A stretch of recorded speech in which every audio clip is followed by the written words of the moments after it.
Hi, this is Dwyer from GamblersAdvisory.com. There is a big time fight. It's the WBO light middleweight title fight. It's taking place on March the 14th of this year, 2009, between Ronald Winky Wright and Paul the Punisher Williams. Let's get at it. We are taking Paul the Punisher Williams to win this fight.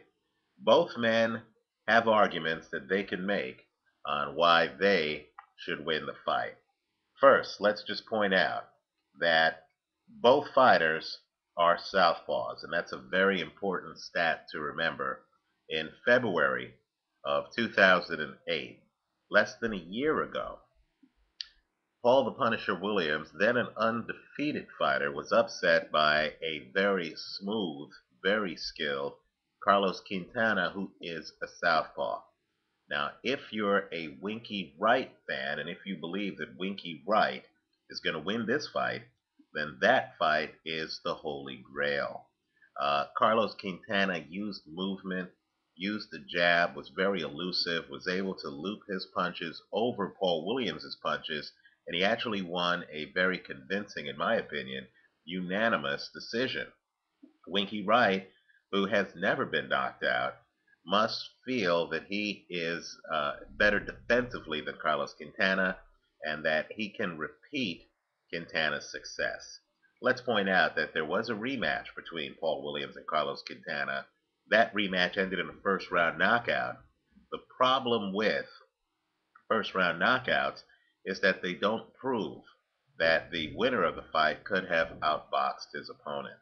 In other words, we give Paul Williams all the credit out there for stopping a very crafty and highly skilled Quintana in one round.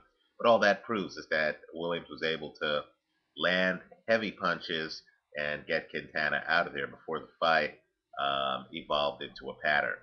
So Winky Wright, who is very selective about who he fights, clearly is taking this fight because he sees flaws in Paul Williams' game. He feels that he can outbox the Punisher. We think differently. Let's just point out that Winky Wright did not fight in 2008. Winky Wright's last fight was a July 2007 fight against Bernard Hopkins. In other words, Winky Wright, by the time this fight rolls around, will not have fought for a year and a half. We have a problem with that. More importantly, we have a bigger problem with the fact that this fight is taking place at 154 pounds.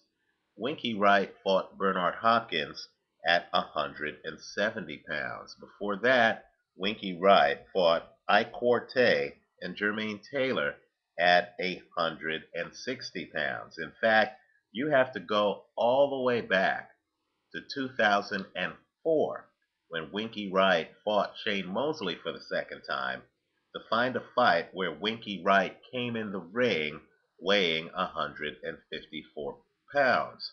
Now, weight loss among older fighters can be debilitating. In fact, let's look at two recent examples. Roy Jones fought John Ruiz at heavyweight, lost weight to get back down to light heavy to fight Antonio Tarver, ended up getting knocked out. Oscar De La Hoya was fighting at 154 pounds and 160 pounds.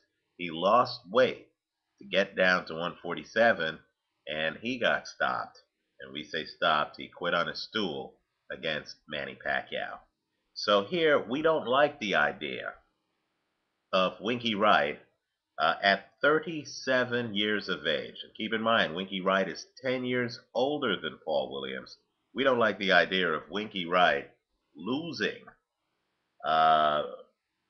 16 pounds to fight a young guy who's a big hitter in his prime. Let's also talk about styles.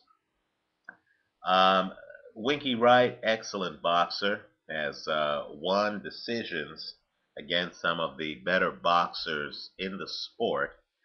He beat Shane Mosley twice. He beat Ike Quartey. He beat Felix Trinidad.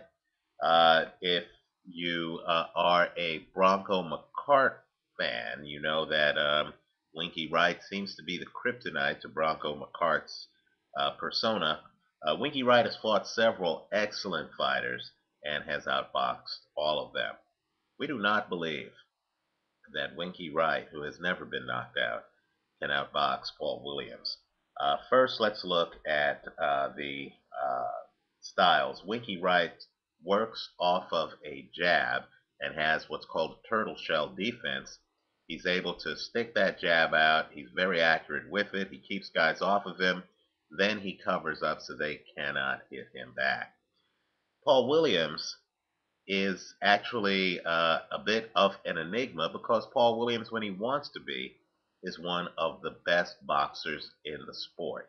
I would encourage anyone watching this tape to take a look at the first half of Paul Williams' masterpiece. It's his signature performance against Antonio Margarito. Paul Williams dominated Margarito in those early rounds. He did so behind a jab and movement and combinations, even though Paul Williams has one of the best punches pound for pound in the sport. When he wants to box, he can. And here, he's going to enter the ring with a very sizable reach advantage. Winky Wright's reach is 72 inches. Paul Williams' reach is 82 inches. In fact, there's a size difference between these two men. Winky Wright is 5'10 and a half. Paul Williams is 6'1". Also, don't be fooled by Paul Williams' power in fights like the rematch against Carlos Quintana. Paul Williams, when he gets up on his toes, I believe Paul Williams actually has the better foot speed over Winky Wright. While Winky Wright is a technician in the ring, he's not the athlete in the ring that Paul Williams is. Let me also point out, too, that Paul Williams' jab is excellent, and Paul Williams is a very busy fighter. So we do not believe this is going to be the kind of fight where Winky Wright can hit you with a couple of counter jabs, cover up, and then be deemed to be winning the fight. Actually, on hand speed and on combinations, we actually favor Paul Williams in this fight. So, while it is questionable, the trap that's out there for gamblers is it is questionable as to whether or not Paul Williams is able to knock out Winky Wright, since Winky Wright has never been knocked out. What's not questionable to me is whether Paul Williams, if he fights the right fight, can outbox Winky Wright. Keep in mind, Paul Williams is coming off a victory where he thoroughly dominated Verno Phillips.